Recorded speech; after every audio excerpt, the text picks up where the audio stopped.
पिस्तौल लोड कर लिए। ये तस्वीर आप देखिए, और इतना ही नहीं, इसके बाद साधु संत क्या कह रहे हैं, किस तरह की भाषा का इस्तेमाल कर रहे हैं और ओवैसी ब्रदर्स को चेता रहे हैं। दिखाता हूं इस रिपोर्ट। 15 मिनट तो पागल हो जाता है, उसे गोली मार दी जाती। आपके 15 मिनट नहीं, हम आपको 15 दिन देते हैं। सांप को घर में घुसते हैं तो उसका सर फोड़ा जाता है। 5 मिनट में आपका काम तमाम होने के लिए ज्यादा समय नहीं लगता। बातों से नहीं, अब तो अगर मैदान पकड़े, हमारे यहाँ शास्त्र भी है और शस्त्र भी है। इसके जैसे कई ओवैसियों को काट के फेंक दे। जब से जूनियर ओवैसी ने 15 मिनट वाला राग अलापा, महाराष्ट्र की सियासत के साथ साथ साधु संतों का मिजाज भी आक्रामक हो गया, क्योंकि संत समाज को ओवैसी ब्रदर्स सनातन धर्म के लिए, हिंदुओं के लिए बड़ा खतरा लग रहे हैं। इसलिए उनके इन बयानों से ही उनका गुस्सा झलकने लगा। लेकिन अब यह आक्रोश इतना बढ़ चुका है कि शास्त्रों की कुंजी कहे जाने वाले साधु संत शस्त्र उठाने की चेतावनी देने लगे हैं। संत ओवैसी ब्रदर्स के खिलाफ शस्त्र लेकर खड़े हैं। उनका कहना तो यहाँ तक है कि हैदराबाद के हिंदू ही इनके लिए काफी हैं। ये ओवैसी जैसे कीड़े मकोड़े, इनकी क्या औकात है, क्या विसात है। ये जो हैदराबाद में रहकर वहाँ पर बोलता है, वो वापस जाके अपने दड़बे में घुस जाता है। अगर तेरी इच्छा हो तो केवल हैदराबाद के हिंदुओं से निपट के बता दे।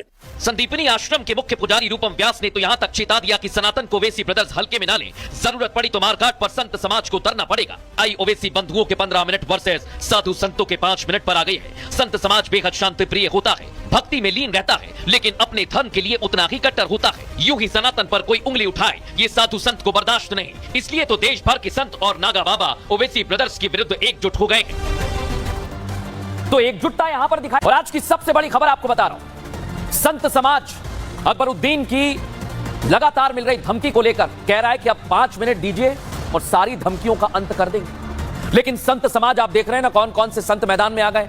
आज आपको बताने वाला हूं, और इसके बाद ओवैसी ब्रदर्स की क्या हालत है आज आपको दिखाऊंगा। क्योंकि एक एक करके तमाम सवाल सबके जहन में आ रहा है कि बार बार ओवैसी और उनके छोटे भाई क्यों धमकी दे रहे हैं। महाराष्ट्र में पोलिंग बूथ तैयार हो चुका है और आपको बता दें कि वोटर्स तैयार हैं वोट करने के लिए।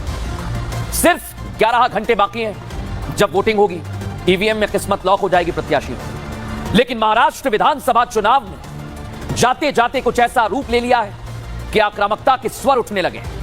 इसकी शुरुआत एआईएमआईएम चीफ असदुद्दीन ओवैसी के छोटे भाई अकबरुद्दीन ओवैसी ने संभाजीनगर से, फिर वही टाइमिंग वाला भड़काऊ भाषण देकर एक बार फिर से उन्होंने इसी तरह का बयान दिया। इसके बाद तो महाराष्ट्र की राजनीति ने एक अलग ही चिंगारी पकड़ी दर्शक। लेकिन अब इसमें बड़े बड़े संत नागा साधुओं की एंट्री हो गई। देख रहे हैं ना आप, देखिए कैसे हाथ में बंदूक है। साधु संत गुस्से में भरे हुए बैठे हैं और इसका कारण सिर्फ और सिर्फ जूनियर ओवैसी, जिन्होंने 15 मिनट वाला बयान देकर चुनावी लड़ाई को धर्म से जोड़ा। और चुनाव से ठीक पहले यह जंग ओवैसी ब्रदर्स और साधु संतों के बीच हो रही है, क्योंकि साधु संतों ने भी सीधे शब्दों में ओवैसी बंधुओं को शस्त्र निकालकर चुनौती दे दी है, आर पार की चुनौती। सुनवाते हैं आप। जब शेर जंगल से गुजरता है तो सुअर चिल्लाते रहते हैं। हैदराबाद में ऐसे 2 है जो अपनी प्रजाति के लोगों को उकसाते हैं और देश में सांप्रदायिक हिंसा भड़काने का काम करते हैं। तो जो पागल हो जाता है, उसे गोली मार दी जाती है शासन प्रशासन के द्वारा।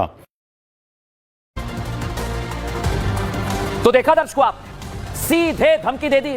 लेकिन आज हमने एक्सरे किया है दर्शकों, क्योंकि ओवैसी ब्रदर्स 15 मिनट पुलिस हटा दो, हम दिखा देंगे कौन ताकतवर है, इस तरह की बात कहते हैं। फिर उनके बड़े भाई आते हैं, लोगों को उकसाते हैं, कहते हैं अभी तो 15 मिनट बाकी है रैली में।